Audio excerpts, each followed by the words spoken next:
I live in the UK, and a few years ago I sold up, took early retirement, bought a boat, and dropped out to go on an adventure exploring the UK's inland waterways. I don't have a mooring through choice. The whole reason I bought a boat was to get out and explore. And doing this has taken me to some really interesting places I wouldn't have thought of visiting otherwise. I've visited some urban and really lively areas like Liverpool, but also spent time out in the sticks, away from everything, in extremely rural and peaceful spots. It's pretty cool being able to choose your spot dependent on your mood, and if you don't like the area or don't like your neighbors, you can just throw your ropes and move. In the UK, your waterways license enables you to boat without having to take a formal marina berth, provided you genuinely keep moving, with most mooring spots being free for up to 14 days before you have to move. This is called constant cruising, and if you have a decent craft well set up for off-grid living, it's an amazing way of life.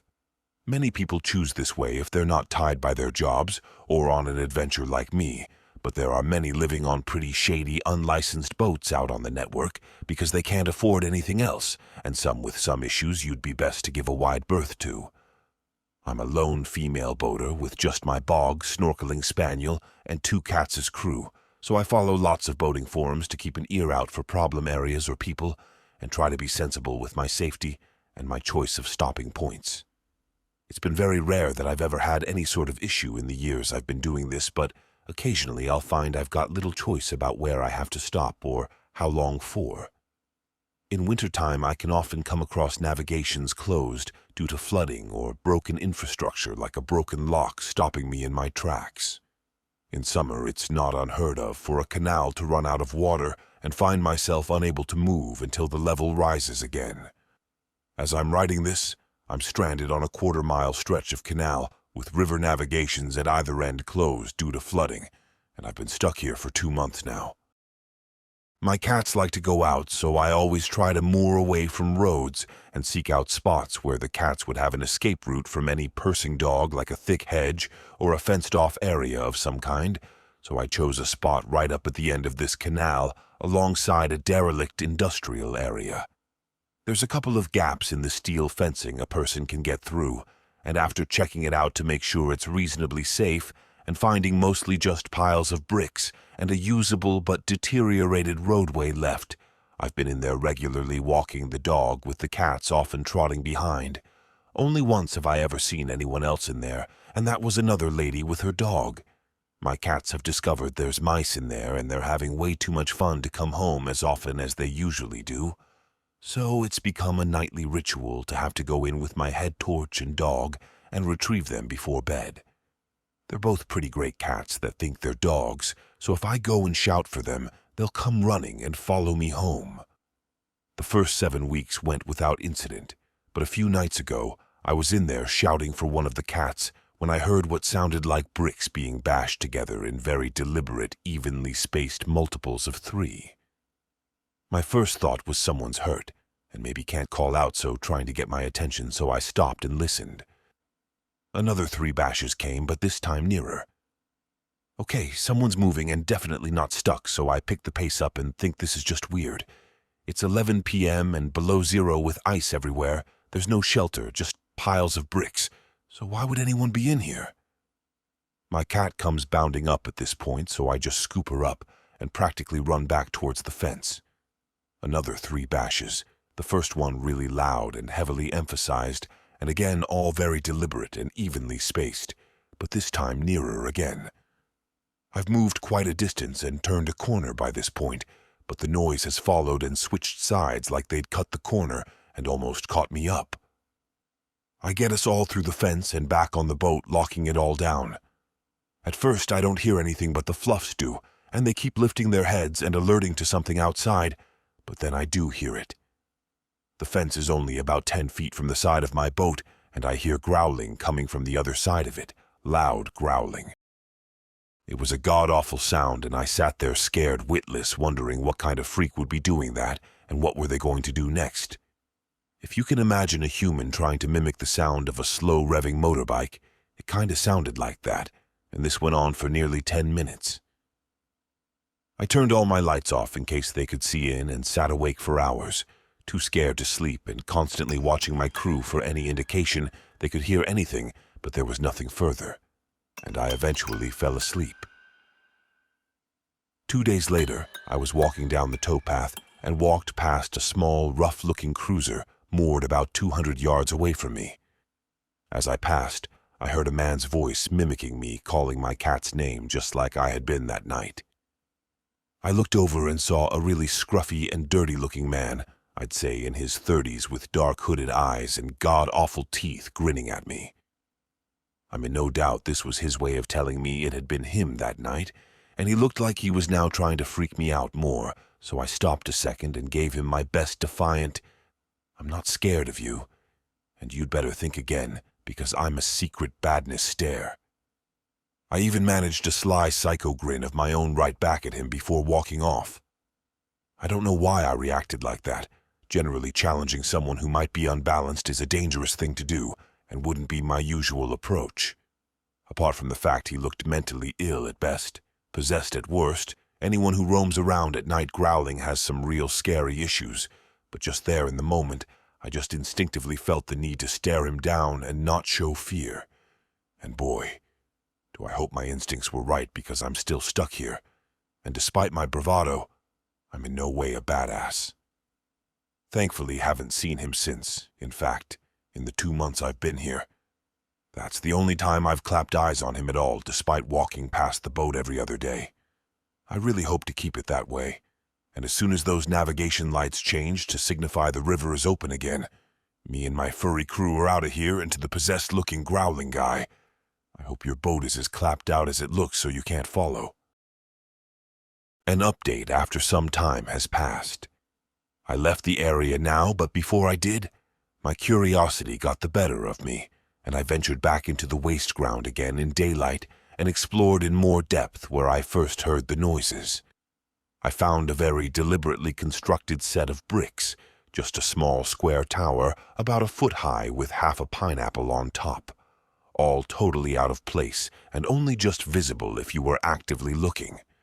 It looked like a marker to me, and it's entirely possible this was a marker for a hidden stash of some sort, maybe drugs. Perhaps I stumbled into someone doing a drop, and they decided to try scare me away and make sure I didn't return. It worked.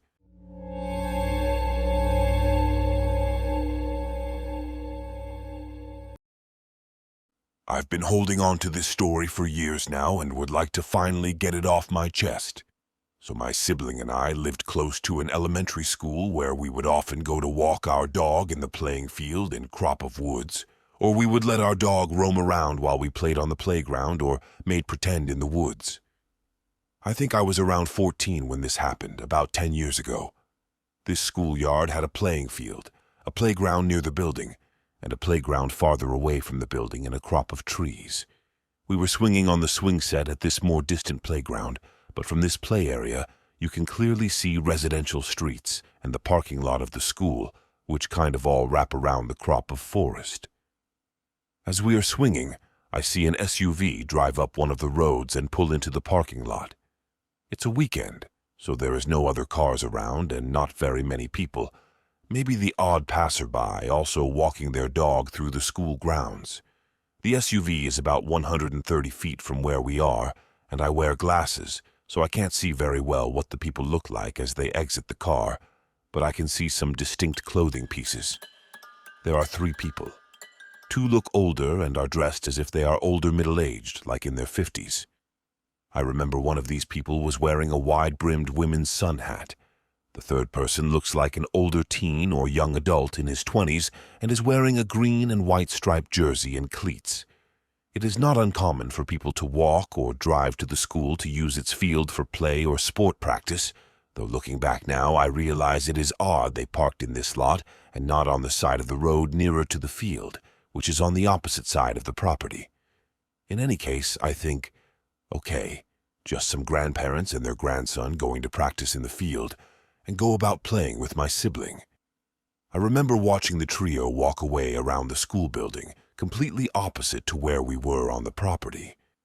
We have our dog with us, and after a time we decide to stop swinging and take the dog on a walk through the trails in the forest brush. Maybe 15 or 20 miles have passed since the car pulled up. The brush we are walking in is basically in the very corner of the school property. There is a metal chain link fence in front of us, and beyond it is the sidewalk and residential road. To our right is another fence which separates people's backyards from the school grounds. These homes all have tall trees growing along the school fence for added privacy, so it's almost impossible for anyone to see into the schoolyard. My sibling and I were just at that age where playing pretend didn't really feel genuine and spur of the moment, like we were about to grow out of it. I'm feeling bored but don't want to go home yet, so I pick a branch of these red berries that grow in the schoolyard and say to my sibling, "Hey, want to play a game?" Which was our code for "let's play pretend," and I bend down to offer the berries to my dog as a starting point for the game. They've never hurt her. I'm still speaking to my sibling, who is walking in front of me as I bend down, but my voice trails off as I see my dog's behavior. She is completely ignoring the berries and me, and is instead moving past me slowly, ears back and nose pointed, as if she is approaching something. I follow her movements, still looking down. When I finally look up, there are the 3 people from the SUV not 6 feet in front of me. They are certainly not a couple of grandparents and a kid, but 3 grown men. I remember the faces of the 2 older men pretending to be grandparents. The foremost man had short white hair and a white scruff of facial hair. His mouth was open in a faint O shape as he breathed quietly and focused on keeping his steps light. The other man was extremely thin, his cheekbones popping out and shoulder-length, greasy brown hair hung around his skeletal features. They had crept up behind my sibling, and I silently, and remained just as quiet as they all turned their backs quickly and pretend to point off into the trees like they were bird-watching or something. It was bizarre how silent the whole encounter was. I immediately realized we need to get the fuck out of there, and turn my attention back to my sibling as I grab my dog's collar and get her hooked up to the leash. My sibling is about a foot from me, but seems oblivious still to the 3 creeps in the woods right behind us. I tell them over and over that we need to leave, but they've become wrapped up in the imaginary game I proposed moments ago. Finally, they see the men. I never looked back at the creeps, only to my sibling. My sibling also stops talking and starts walking with me. Thankfully, an opening in the fence between these now haunted woods and the road is only a few meters ahead, and we get some distance and obstacles between us and these creeps. To my frustration, my sibling wants to stop on the sidewalk and pick some more berries through the fence, and I frantically tell them to come on. Let's go. I still never look back towards the men, my vision tunneling to the safety of the open roads and sidewalks and homes in front of us. We get home without incident, at least to my knowledge. Had the men followed us on foot, gone back to their car and followed, or simply gave up? I didn't care, I just wanted to get home, which was only a couple blocks away. When we got home, I broke down. I told my mom what happened, and I remember her reaction being kind of nonchalant. I had always been an anxious child, and she had developed a habit of downplaying things in a kind of exposure therapy way. I realized I still didn't feel fully safe with this reaction, and retreated to my basement to cry alone. In recounting the story with my mom years later, she said she did call the police, but nothing came of it. I am also very thankful for my dog, as it is likely she saved the lives of myself and my sibling that day. In the years since then, I became highly skilled in reading people's body language. I can tell when someone is lying. I can read people's emotions and intentions like a book. I can tell if someone's vibe is off from a good distance away. This has become a blessing and a curse. So 3 fucking creeps from the woods. I hope no one else was subjected to your presence, and I hope you rot in hell for what you did.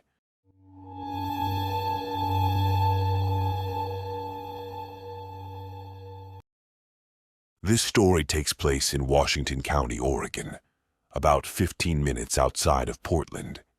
This story is about the scariest encounter with another person I've ever had. The events took place between February 2014 and July 2014. For the sake of privacy, The names of towns and people will be replaced with fake names.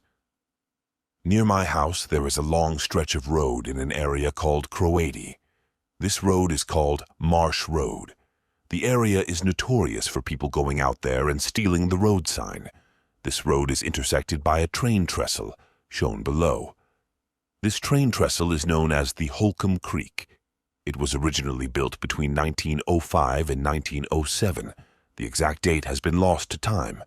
During its lifetime, there has been a string on suicides off the bridge. I believe the most recent one was in the 1970 AS.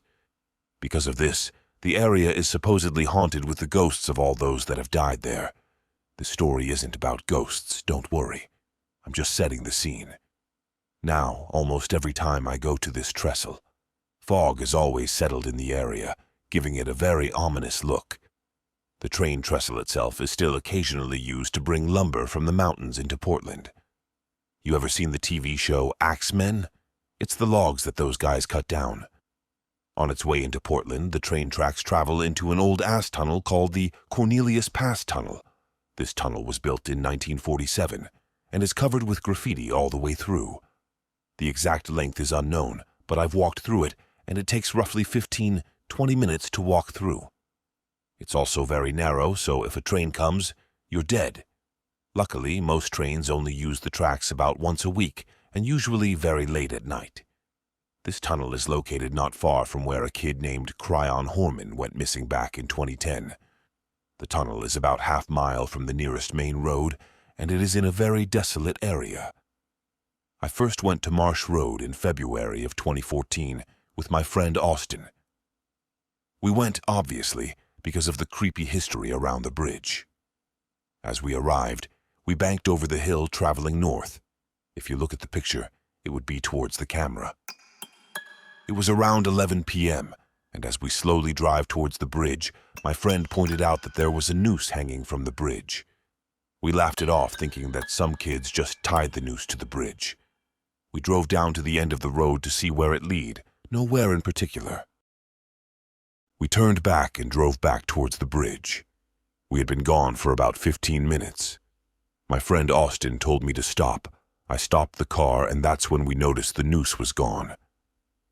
Now, if you look at the picture, you can see that it would be hard to climb up there and untie a noose and be gone without a trace in 15 minutes.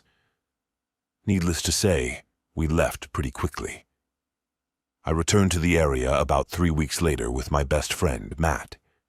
We were both in our cars. Matt had 5 people in his car, including him, and I had 3, including me, in mine.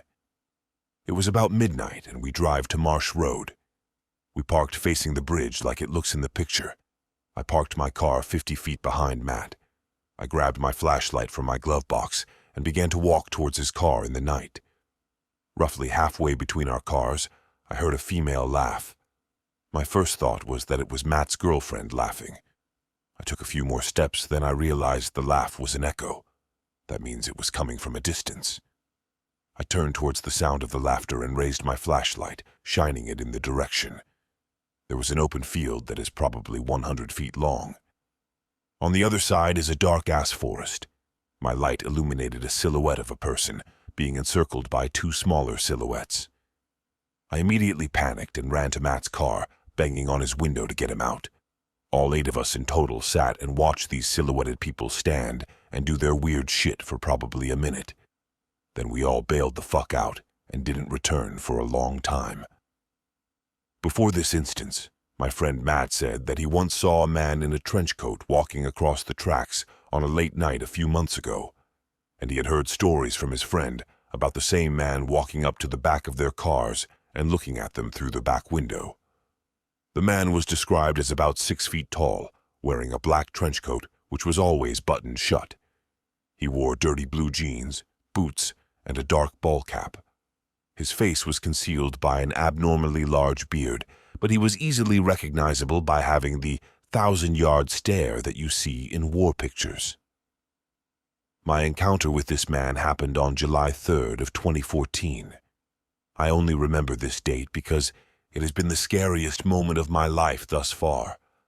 I had just returned from visiting family in Colorado that afternoon, It was around 8 p.m. and I texted Matt, asking for him to hang out. We met up at like 9 p.m. and drive around. By 9:45, we wound up at a McDonald's. We ate our food and talked about my trip to Colorado. I texted my friend Ray to see if he wants to hang out. My friend Ray at the time worked as an apprentice welder in Portland. Ray is your stereotypical Portlander, covered in tattoos, gauged ears, and face piercings. He really taught me not to judge a book by its cover. Anyhow, Ray said he'd be down to hang out once he got off work. We met him at a Max stop not far from where we were. The Max is like our version of the Metro or the subway.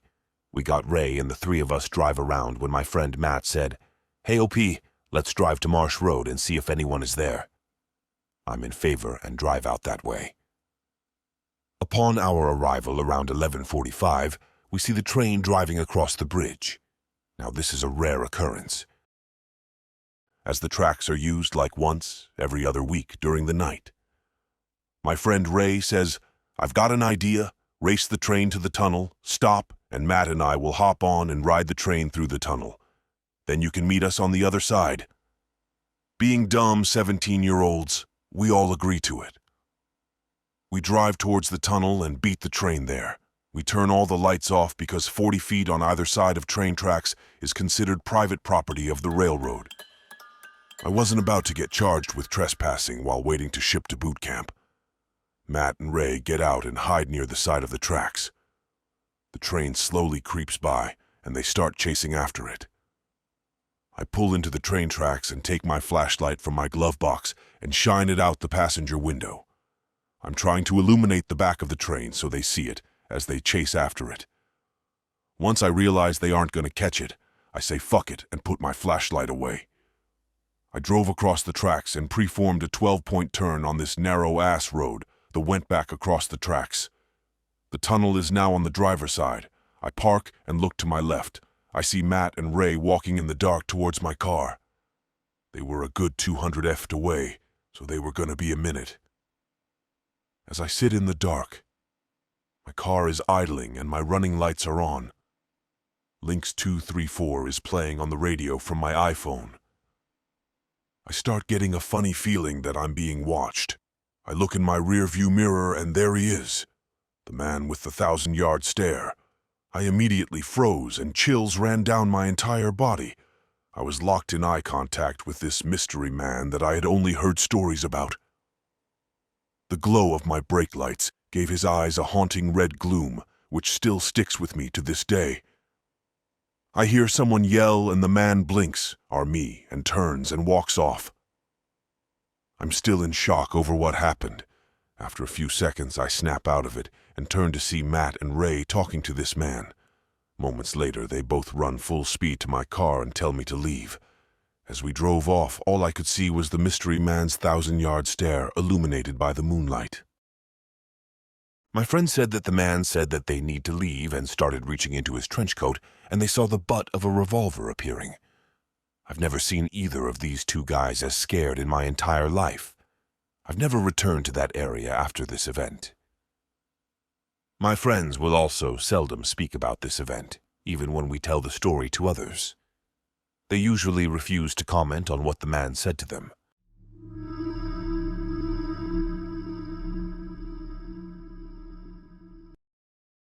I've lived in the beautiful city of Los Angeles for about 8 years now. My family in the Midwest always asks me, "Isn't there so much crime there? I don't know how you deal with it." But other than getting my car battery stolen a few times and the terrifying incident I'm about to share with y'all, I haven't really encountered much. This occurred in an apartment complex in Hollywood I was living in with 3 roommates about a year before the pandemic hit. For those who haven't been to Hollywood, let me set the scene. Most of it is the complete opposite of the glamorous, celebrity-filled mecca that were shown in the movies and pop culture. Maybe it really was glamorous at one point, and those remnants can be felt in some places. But now, it seems to be a magnet for the sketchiest people you can imagine. It's extremely dirty and sometimes feels unsafe to walk the streets by yourself during the day, let alone at night. I'm a woman for context. You truly never know who you will run into, and I don't mean that in a good way. Now for the apartment complex itself. As mentioned, this is a sketchy area, but for whatever reason my complex didn't have any security on site, ever. I've lived in far less sketchy apartments in LA that had security patrolling the building at all times, so not having any just seemed a bit insane.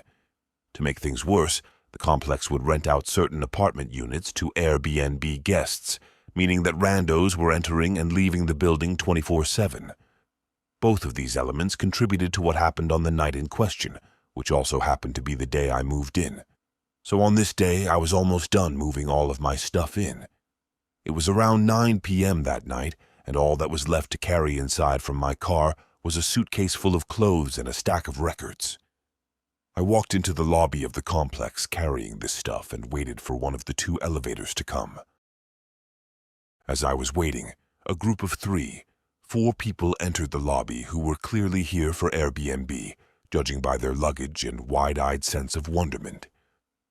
As this group came in the lobby doors, which were entirely made out of see-through glass, I noticed a man lingering directly behind them. My first glance at this man filled me with a feeling of dread. You could just tell that this was someone off the street who did not need to be entering this building. He was tall with wild hair, wearing a filthy wife-beater that I'm assuming was white at one point. He had a dangerous, dead-eyed quality that communicated to me that he was out of it, on drugs, drunk, or something else. Not sure, but I knew that I did not want this man in my building. The group of tourists continued chatting to each other, completely oblivious to this man trailing them. To my dismay, they allowed him to stagger into the lobby, right behind them. Now myself, the tourists, and the man are all standing at the front of the elevators, the tourists still seemingly oblivious to how unhinged and potentially dangerous this man seemed. As both of the elevator doors opened at the same time, I scurried into one and the tourists shuffled into the other. To my absolute horror, the man jumped into my elevator at the last second, and as the doors closed, I realized I was trapped in there alone with him. Now I am already a paranoid person who is way too addicted to horror and true crime, so I was freaking out at this point. I was standing as close to the front of the elevator as possible while the man stayed toward the back.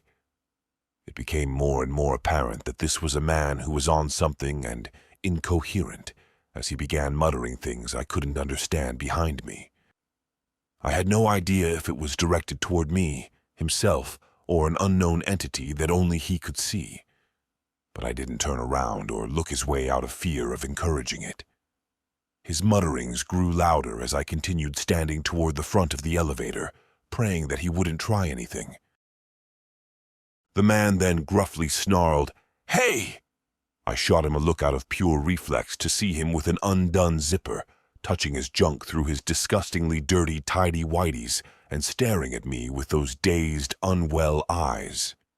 This entire sequence felt like an eternity, but was probably only a minute or so. As we finally reached my floor and the doors opened, I walked out of the elevator as quickly but as calmly as possible, not wanting to provoke him further. I lived at the end of the hallway, a straight shot from the elevator. I was about halfway down the hallway, thinking that I was possibly in the clear as he didn't seem to be following me, but I could still hear the man making incoherent noises from the elevator.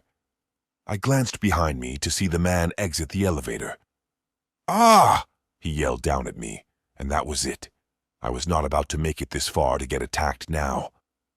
I started running, still dragging my suitcase and holding my records, and to my panic, he started running after me.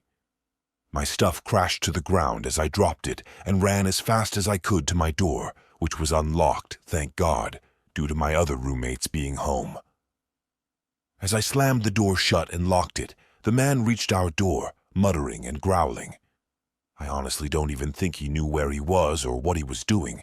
He seriously seemed so messed up. Maybe he only started running because I started running. Who knows? But thankfully I had made it to my door before him, thanks to his pause before coming after me. After I had gotten inside my apartment, I was shaking and crying from the shock of it all and sitting with my back against the door. My roommates had heard me scream as I was running down the hallway, which I wasn't even aware of doing, and came to ask me what happened. I explained the story to them, but was too scared to look outside of the peephole at that point. My roommates did for me, and said that the man was just wandering around our hallway looking lost for a few minutes before going back down the elevator. Surprisingly, that was the only crazy thing that really happened in that apartment. There was one time that the glass doors in the lobby got completely shattered by someone, and we were literally without doors for a while, leaving us exposed to anyone who wanted to wander in and do whatever they wanted. I'm glad I made it out of that place alive.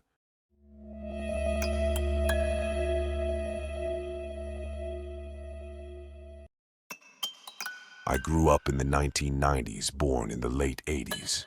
I remember getting my first bike and starting to explore the area I grew up in upstate New York. Where I grew is much different now. In the 90s, it was more rural with clusters of neighborhoods here and there. I lived near an old capped landfill, and the main road connected a lot of semis down to some factories in a neighboring town that was a 5 minutes bike ride. We also had an old Baptist church that was founded by an eccentric former hippie who was really good to the community. My dad, who was a very serious drinker, loved to fish, hunt, etc., with his friend because it gave him an excuse to drink and kill something. But he ended up making this deal with this pastor and the gentleman who owned a pond behind the church to stock it with fish, as at the time my dad and his friends started becoming serious competitive fishers and went in on a boat which my dad had to sell his share to eventually to keep drinking. So my friends and I had permission to fish there in the summer, and we would swim and all that. I lived easily less than 5 minutes from this pond, and my friends and I go out there one summer day. This was around 1995. My mom had heard on the news a week prior about a wave of kidnappings. I don't remember if Amber Alerts were a thing then, so she decided to make a code word with me. She came to me and told if anyone ever tried to convince me that they knew my mom or dad, in the hopes to get me to get in their car to ask them for a code word. Ours was Pickles. So fast forward to our fishing trips, my friends leave before me after we sat around and actually just swam more than anything. My friend Dennis got mad because he was serious about fishing, so he and his brother left, and I was alone on the road, as the road once you got past this farm was a straight shot to main part of town, and our road was right before the road ended. So I get to my road and am about to turn, and I didn't notice I was being followed by a base pickup with this Cletus-looking guy from The Simpsons in it. He greets me and tells me that my mom and dad are waiting for us at this local restaurant, which I knew. He tells me that they asked him to come get me and meet them there so we can all have dinner. Immediately thought of what my mom said, and I started getting this evil feeling like I was in danger.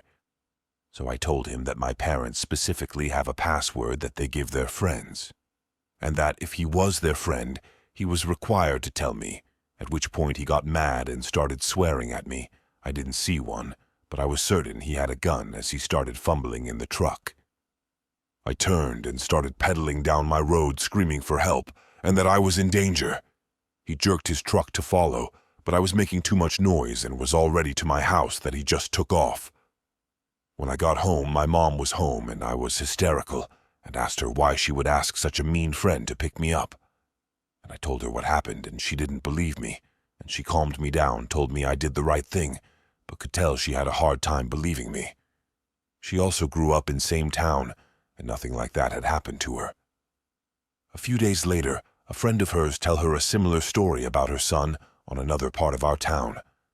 The police then were involved, and the cops came and talked to me, and I gave them the same description of the man, truck, what had happened, etc. I don't know if the guy was ever caught. I used to be very bitter at my mom for not believing me, but I now understand the confusion she had, and instead of reacting, she just tried to console me and keep an eye on everything. My dad, on the other hand, was more vigilant about it, and would ask me all the time when he'd take me out if someone looked like that guy, if a truck looked the same as the one I saw. I hope no other kids were harmed by him.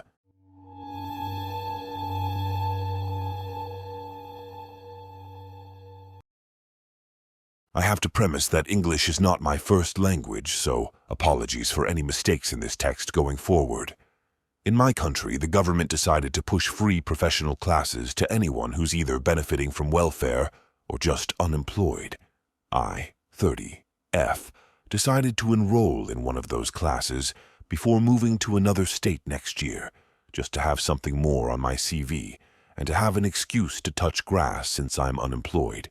And I specifically picked a social media marketing and management formation that started 3 months ago. Everything was great about it, and it seemed to me all my classmates and professors were great people.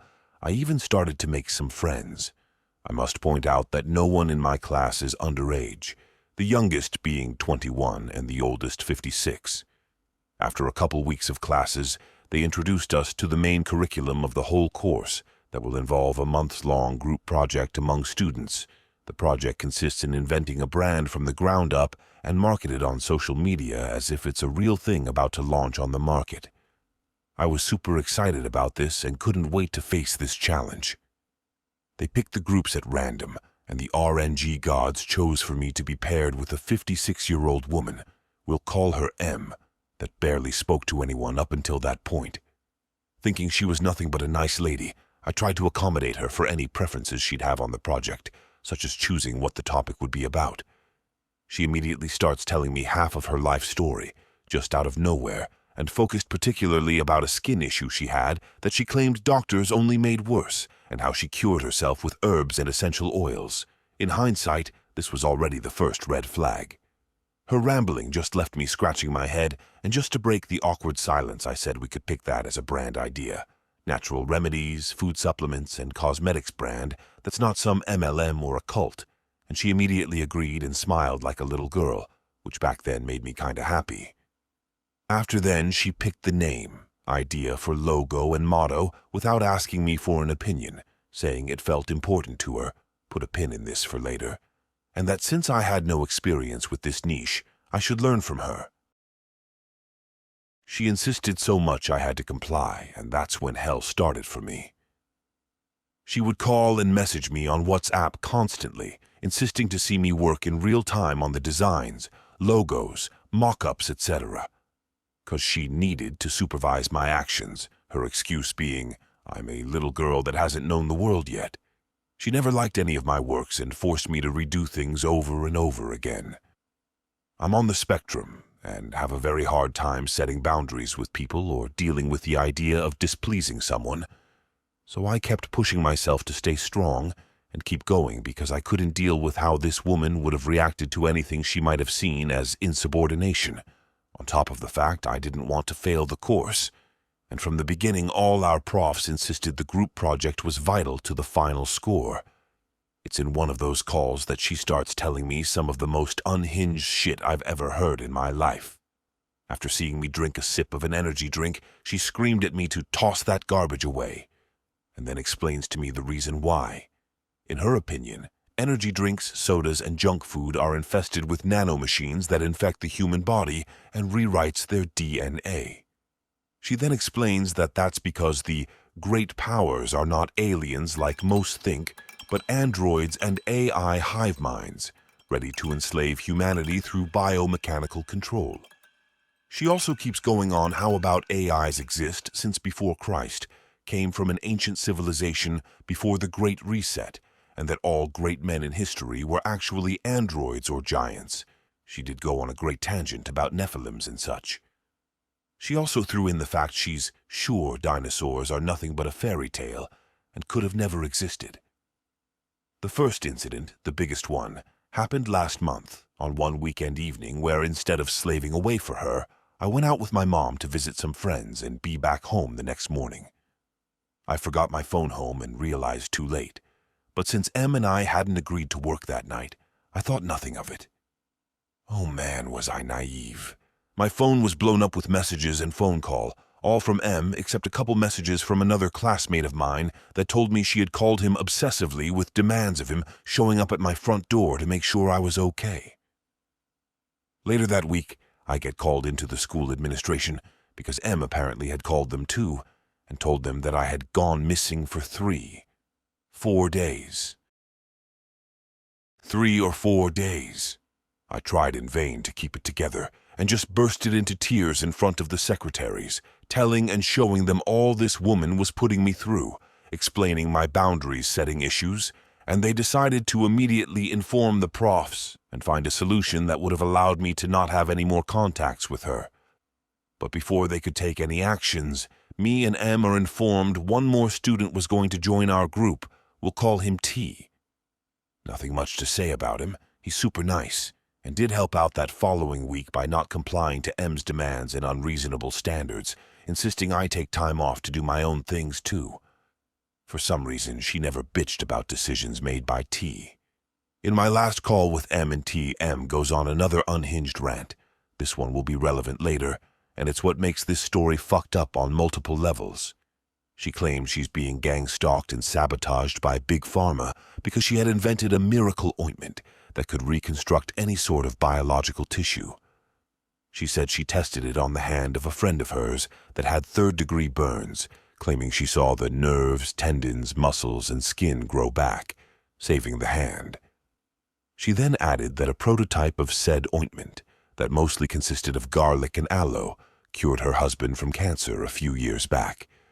She also added like how after an accident over a decade ago, the doctors decided to sabotage her uterus during an emergency surgery to prevent her from having children. More of the Big Pharma sabotages involved several lawsuits she was involved in. She concludes that she's taking SMM classes with us because she wants to learn how to communicate with social media and the new generations. I'm personally afraid she's going to try to scam desperate people into buying her BS gnarling and aloe miracle cure. The second incident happened the next day before class. A friend decided to sit next to me since that class of the day wasn't going to involve the group projects. We put our stuff on the desk, and since we were early, decided to go into the next room to get a coffee. M comes in and we hear a commotion in the classroom. When we peek inside, we see her tossing my friend's stuff to another desk. My friend asked what the hell she was doing, and M just coldly responded, "The sit next to OP is mine." I nodded at my friend as if to say, it's okay to try and defuse the situation before it escalated. 2 days later, we get informed that I was swapped from M's group to another one. I will say that finally I'm working with the girl I made friends with, and we're having a lot of good fun. So well, I thought it was over. No more of M's weird shit. The calls and messages from her never ended. Actually, she started obsessively calling the school and the profs as well, to protest about the decision of removing me from her group. Her texts were filled with weird, trivial questions about random topics or very personal questions, up to 50 or 60 texts per day. At this point, I stopped responding almost entirely to her and screenshotting everything she was sending me. This leads us to the third and last incident, at least so far, that happened last week.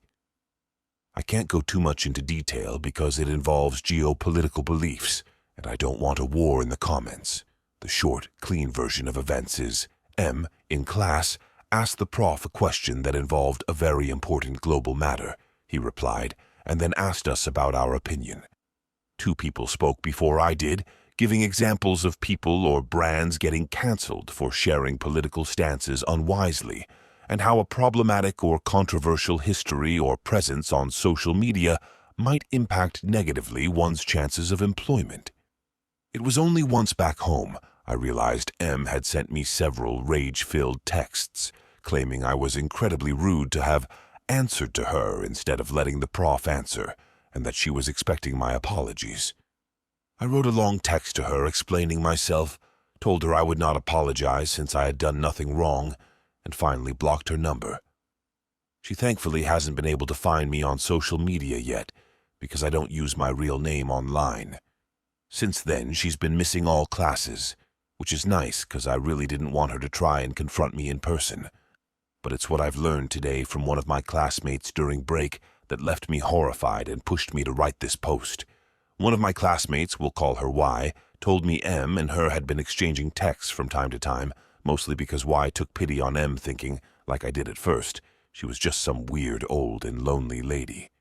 In one batch of texts, she goes into detail about her husband that had passed away from cancer a few years back. Some of the texts read, "We fought tooth and nail. We didn't bend over to men nor God. but they took him away from me anyway. I was so close to keep him with me. At least I know he trusted and followed me until the end. These are verbatim, because after putting 2 and 2 together, me and Y, we figured she's either delusional and lying about everything, or she tried to cure her husband from cancer with her ointment instead of traditional medicine, effectively killing him. Also, we found out she's already selling her services inside of an SPA belonging to a relative of hers, using the name she picked for our project. She's also been using my work for her personal social media pages involving her services, which explains why she was so obsessive about supervising my work. She was basically getting free commissions out of me. Today was my last day of class before the Christmas holidays, and after that, it's just going to be 3 more months until classes are over. I don't know where this story will lead me to further, but honestly, I hope she never shows up to class ever again.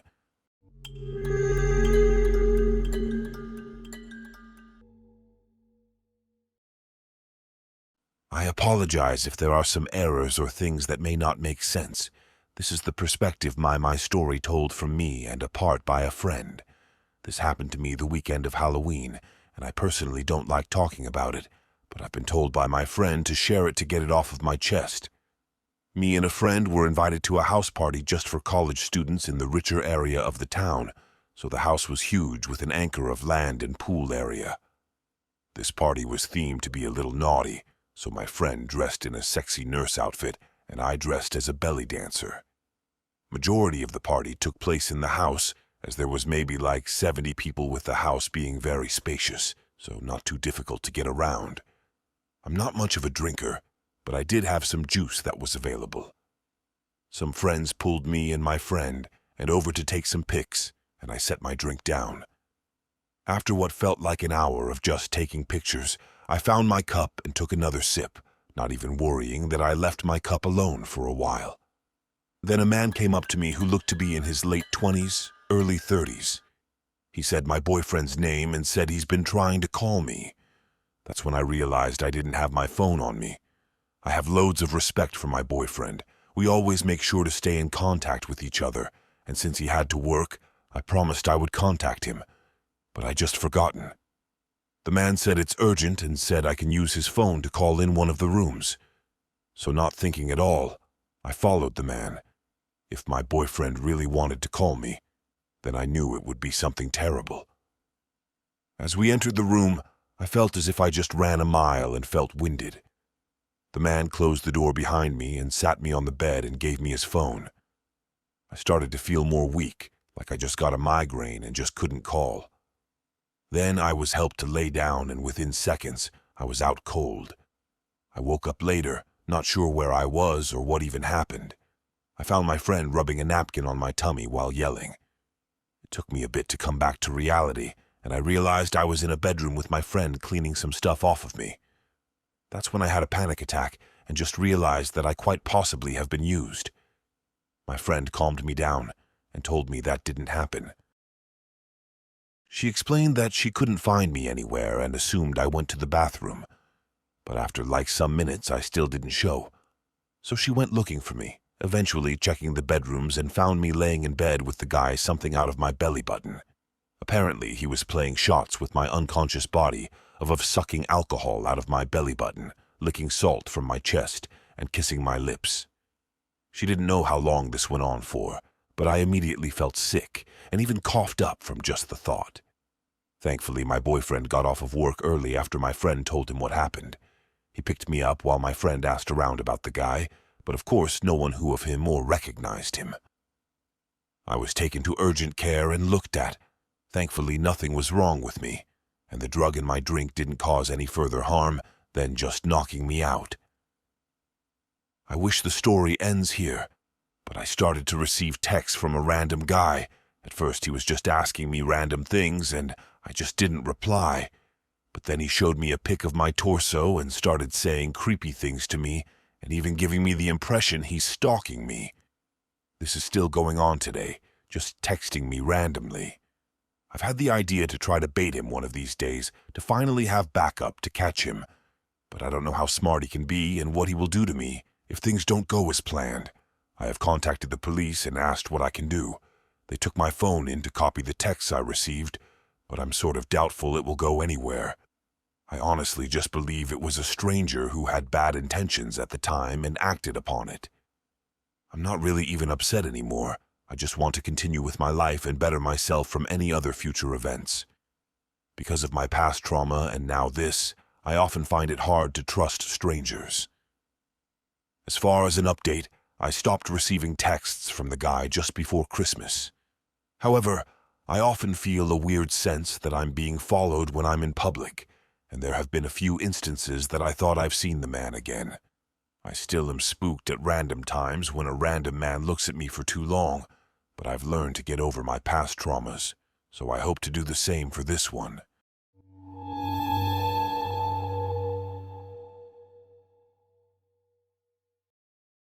Some context. I'm a woman in my mid-20s who lives alone in a cozy flat in the attic area of an old Victorian building. The design of the roof hanging over my window and the high driveway walls means that I get some interesting acoustics. During the quiet nighttime, the sounds bounce up from the whole long street. I can hear the footsteps and conversations of passers-by as crystal clear as if they were in the room with me, yet standing down on the drive, you can't hear them at all. It was almost 4 a.m. and pitch dark outside. I had been finding it hard to sleep properly the last few nights, so I was still up and pottering around in my PJs with the lights on. I had the window cracked and the blinds half open to get some fresh air in. I usually keep them closed if I have a light on at night. You can see right up into them from the street and houses across, which I sadly did not realize for my first couple of months here. I was so flustered from not getting to sleep and desperate for air, I thought everybody else would be snoozing. I had done the same for the previous 3 or 4 sleepless nights. I had just made some tea and settled down to read a book when I heard my door buzzer ringing. I remember thinking it was odd that I had not heard anybody approaching, as I was just sat by my window, but I brushed it off as being sleep-deprived. Nobody who visits me ever rings my door buzzer. They call my phone, so I grabbed my phone to check if I had missed something from friends or family. Nope, nothing. I ran to the window to look down at the porch, but unfortunately I could only see the steps leading up to it. The motion sensor light was on, and I could hear a strange scuffling noise, then some thuds. I figured somebody had called the wrong flat by mistake and was probably drunkenly stumbling around. Even with my rational explanation, a strange sense of unease overwhelmed me. I felt on edge after I heard the thuds and turned my lights off so I could gawp through the blinds without being seen, but unfortunately couldn't see much. After a few minutes, the noises stopped and the motion sensor light turned off, although I didn't see anybody come back down the steps. I figured I'd either missed them in the dark or the person they were looking for had let them in. After 20 minutes or so, I relaxed and turned my lamp back on to potter around again. About a minute later, my buzzer rang again. This time it was ringing repeatedly, as if someone was aggressively holding the button down. I froze and stared at it for a while, unsure what to do. It was starting to get annoying, and I began to worry that it might actually be somebody I know who needs help. I plucked up the courage to answer, albeit with a shaky hand. "Hello?" No reply. I can hear somebody breathing heavily through the phone static. It sounded like a man. "Who is this, and what do you want?" Again, no reply, just heavy breathing.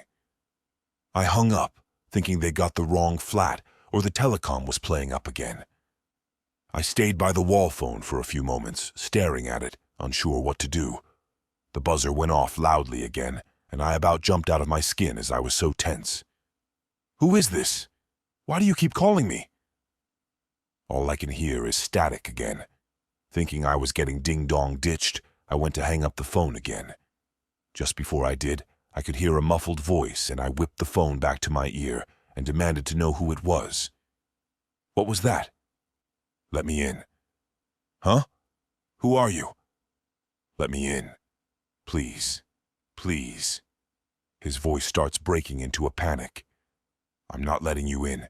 You haven't said who you are." There's people coming to get me. They tried to jump me and I ran away. I'm not safe out here. Please, you've got to let me in. Let me in. Help me, please. Immediately, I knocked the fuck out and hung up the wall phone. There was no way I was letting a strange man into my building who wouldn't identify himself, especially as I had to leave the safety of my locked flat to physically go down to the front porch to open it. My gut told me that his story was complete bullshit, but on the off chance it was true, I was worried there was about to be a crazy fight on my driveway. I grabbed my mobile phone and dialed 999 as I ran to turn my lights off and shut the blinds again, peeking out through a crack. The man had been ringing my buzzer non-stop since I hung up, but shortly after I turned the lights out, it stopped again. The weird shuffling and thumping noises on the porch started up again as I explained the situation to the emergency operator on the phone. She urged me to stay calm and stay on the phone with her, and said that the police were already aware something was happening.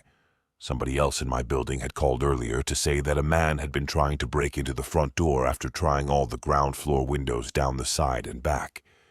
They'd had a similar call a few nights before, too. That explains the weird noises I kept hearing, and why I didn't hear him approach from the street at the front. The noises had now stopped, but I was beginning to panic hard. I asked the lady when the police would arrive. She said that they would send out a unit as soon as one was available, and to stay locked inside.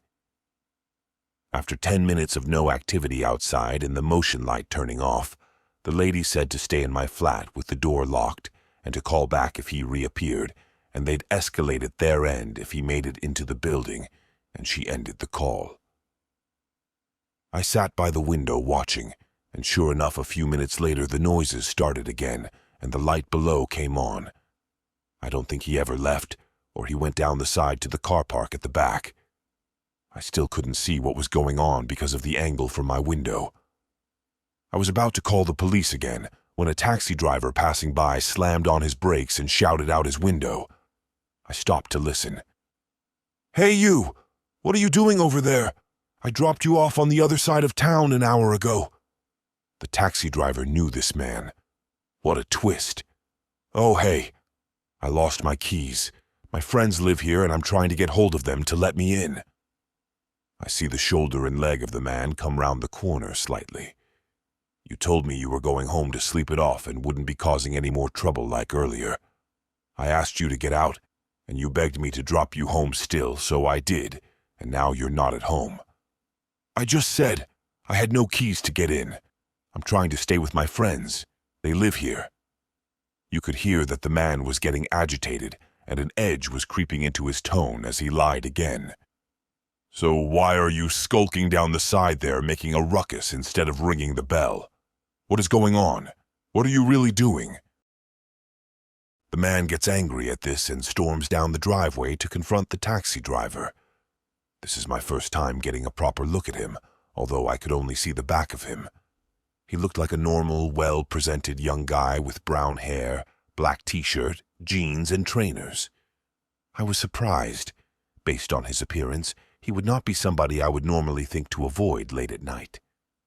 I couldn't really make out what was said next, as they were both shouting over each other, but I could hear the taxi driver yell "police," and the man suddenly leapt towards his car door. The taxi driver quickly screeched off down the road, leaving the man standing there swearing and seething. It was at this point that I realized I had been an idiot, frozen by the window watching this scene unfurl beneath me without calling the police to let them know he was back. I ducked down to pick up my phone, which I must have dropped amidst the commotion. As I spoke to a different operator, the man turned around and strolled down the driveway a little bit, but seemed to hesitate and stopped, staring up at my building. I tried to get a good look at his face, but it was too dark to make out much detail. He stood like this for almost 10 minutes, just standing there and staring up at my window, occasionally swaying from side to side. I knew rationally that he couldn't see me peeking out, but I could swear he was staring right at me and knew I was there. He stopped looking at my window and turned to stare at the door for a few moments. I was begging the emergency operator to get the police out here sooner, as I was worried he was going to try the door again. I think the confrontation with the taxi driver made him lose his nerve, and he was worried about police showing up. I could hear him make an odd, huffing, snorting noise of frustration as he turned and left my driveway, slowly walking down the street and out of sight. I updated the emergency operator with the direction he headed off in and ended the call. About 10 minutes later, I saw a police car cruise by with its headlights off, heading the way he'd gone. Unsurprisingly, they never found him, as it had been too long, and there were too many side streets and alleys around for him to slip away down. He didn't come back again, but I stayed vigilant by that window until sunrise, crying my little eyes out and chain smoking like hell. I didn't sleep properly for weeks afterwards, and I get extremely paranoid walking to and from my building now. I've stopped taking the bins down if the sun is even slightly setting. Luckily, I had already begun the process to move elsewhere for unrelated reasons, so I only have to live here for a couple more weeks before I move to a big house with friends. I liked living on my own before this. Now I'm very grateful to be losing my privacy to have some backup. Shout out to the brave taxi driver who stopped to confront him. You were more helpful than the local police, and I don't know if he would have left if you had not scared him off. I wish I could ask you what the hell happened when you met that man earlier in the night.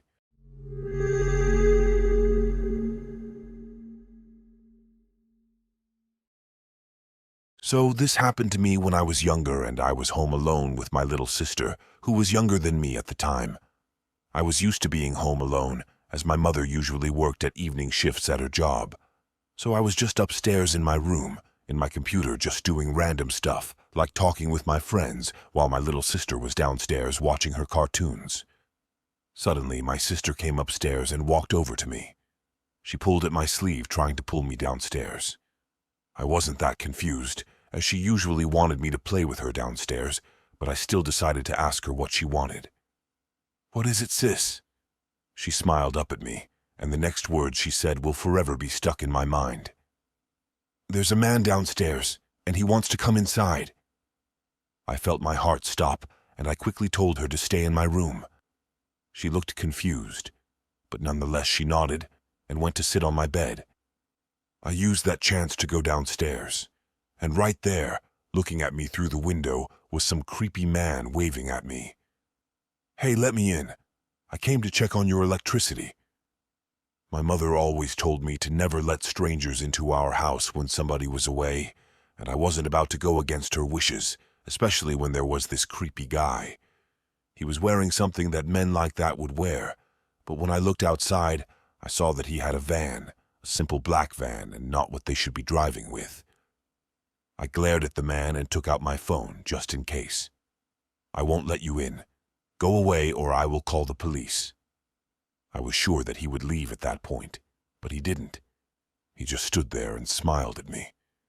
That smile seemed so wrong. "Just let me in. I want to help, beautiful." Which worker calls a little child beautiful? I knew that there was something horribly wrong. I stepped away from the door. I was so glad at that moment that we had a double lock.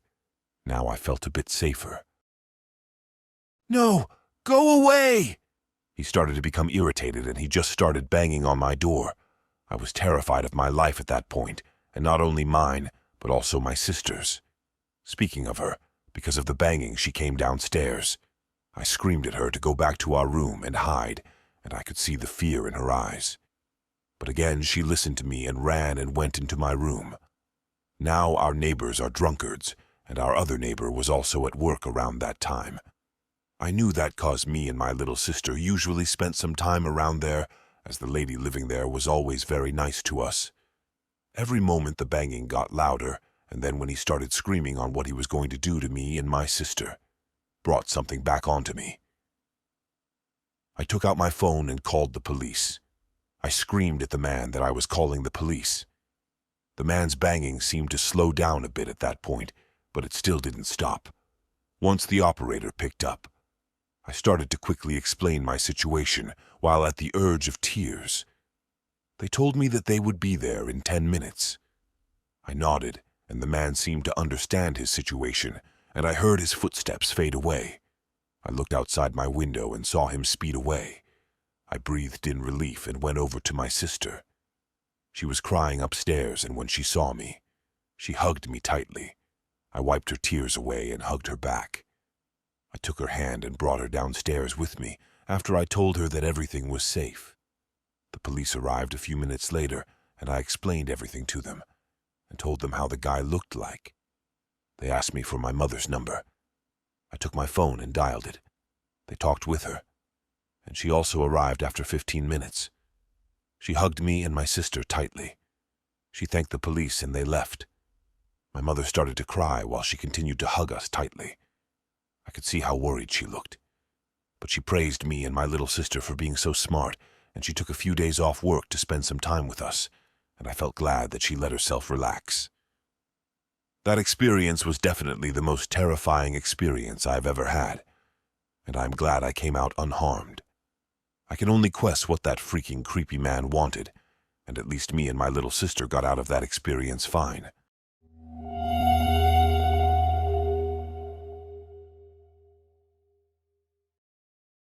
For background, I am a 19-year-old student. Although I'm Asian, I have Spanish blood, so I really don't look like the usual Asians here. So I'm in my 3rd year in college, and I just broke up with my boyfriend of 3 years and started dating again. I dated one guy from my literature class, but we didn't work out, so I was single once again. One random Saturday afternoon around August, a guy named Chris added me up on Facebook. I saw he was studying the same program in our uni, so I accepted him. He started to like my photos and statuses at first, so it wasn't creepy. It was unusual for him to like my photos from way back 2011, but I didn't give it a second thought. He was around 5'11", has a big build, and is an athlete. He was a college freshman, but we were at the same age, and he started chatting me. It started as a friendly conversation then. That's when I noticed that instead of asking my number, he sent me a copy of my number, then asked, "This is your number, right?" Weirded out, I asked him where he got my number because I never gave out my number even to my classmates since I was a lazy texter anyways, but all he replied with was a winky face. Monday came and he started texting me. I didn't reply to most of his messages and he slowly got mad at me until he flooded my inbox from 10 messages up to 300 messages and 80 missed calls. He also told me ever since classes started, he was already spying on me when we had dance rehearsals for our program and school events. He also admitted he used to follow me until I get a ride home. He probably thought that was cute, but that immediately creeped me out. He then goes on to ask me out. I refused immediately because I was still not emotionally ready to be in a relationship, and I was already creeped out by him, but I turned him down politely and told him he deserved someone better. But he was insistent and told me, "I don't care. I'm going to wait for you. I'll never stop until I make you mine." Then, that's when I started noticing him anywhere I go near the university. He was like this annoying shadow. He would be at the cafeteria, outside my classrooms, and he even knows my best friend's Facebook, although we don't even study at the same uni. He also added all of my ex-boyfriends. He also tries to be friendly with my blockmates, but my blockmates noticed I was very uncomfortable, so they didn't communicate with him, which made him mad. He would send messages to me and complain, although I never replied.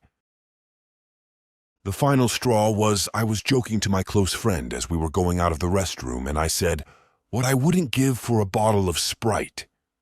And we got back to my room. Then I had to leave the room again to get some lunch, and when I get back, my blockmate handed me a bottle of Sprite. "That's from Chris," he said, confused.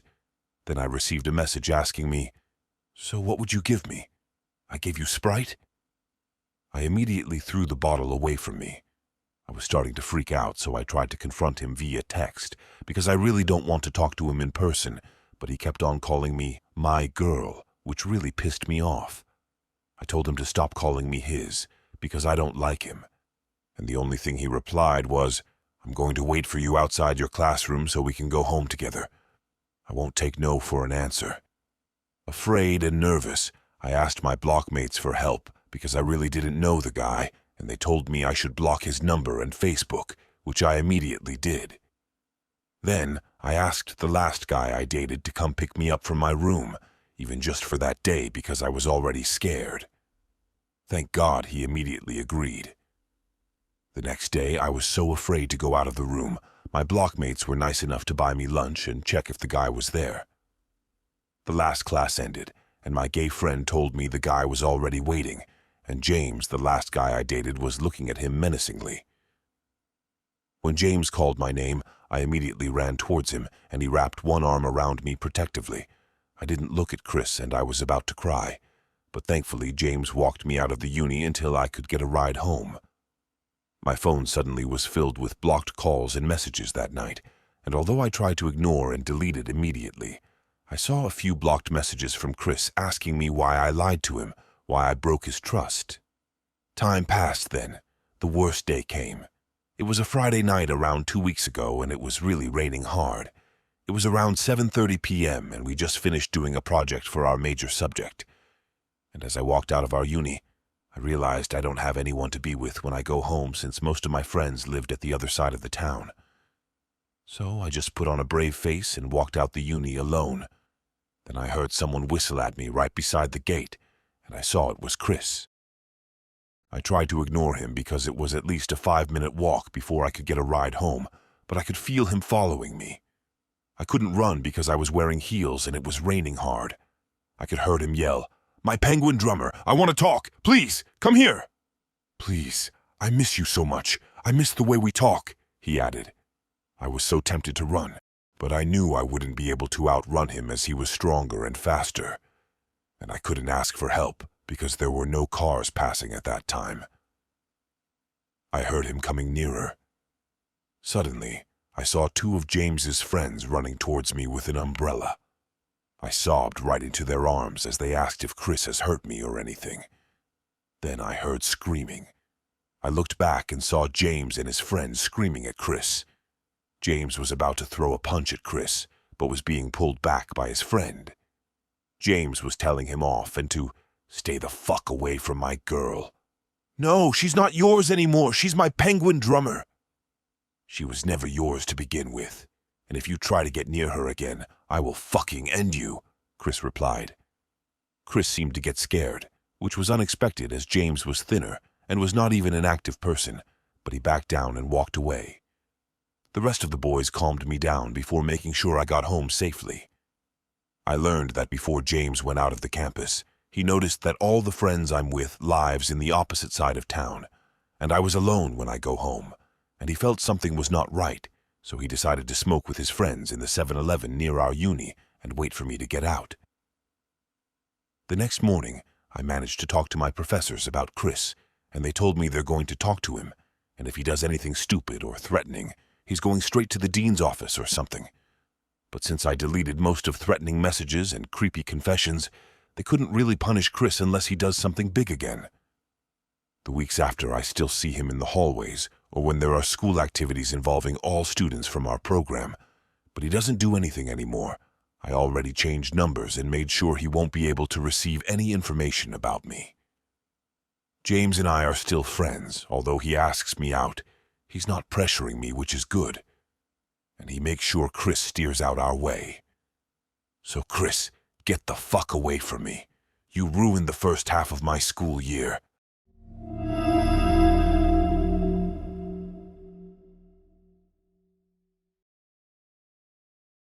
If you like this story and want to see more, please consider subscribing, liking, and sharing this video.